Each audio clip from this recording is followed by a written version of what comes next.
Et salut, bienvenue sur la chaîne d'Elsa et Fred à la page. Aujourd'hui, je vous parle d'Asta de John Kalman Stephenson, qui est un roman traduit de l'islandais, sorti en 2018 dans la traduction donc chez Grasset. Asta, c'est le nom de l'héroïne de ce livre, du personnage principal, dont on découvre la vie non pas du berceau à la tombe, puisque c'est impossible comme le dit le narrateur, mais vraiment par bribes à différentes périodes de son existence. Donc ça commence avec le moment précis de sa conception, et puis on passe ainsi après ça d'une époque à l'autre, à des moments où elle a un âge déjà avancé, puis après on retombe dans son enfance, son adolescence, enfin c'est vraiment comme ça des allers-retours continuels entre les périodes, et puis petit à petit on se dessine l'image de cette femme qui a non pas un destin extraordinaire, mais qui finalement condense un peu à la fois les joies, les passions et les malheurs de l'existence.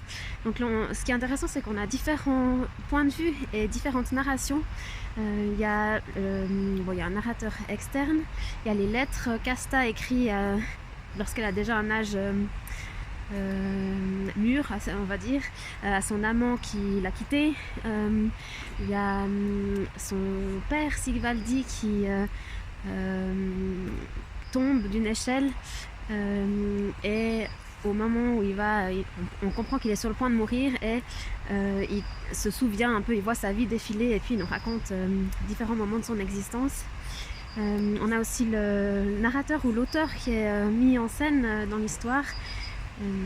Voilà, tous ces fragments en fait qui construisent le portrait de cette femme. Donc j'ai beaucoup aimé ce livre, ce roman. J'aime bien ces histoires avec des destinées de femmes fortes. Quelques éléments m'ont un peu perturbée parfois dans la narration, puisque entre la narration il y a un peu des petits moments avec comme des proverbes ou des sentences comme ça qui, voilà, c'est pas forcément le genre que je préfère, mais j'avoue que je m'y suis habituée. Puis la traduction aussi parfois est un peu je sais pas si c'est la traduction vu que je parle pas islandais, mais en tout cas en français il y a certaines phrases qui m'ont un peu perturbée dans leur tournure, mais c'est peut-être moi.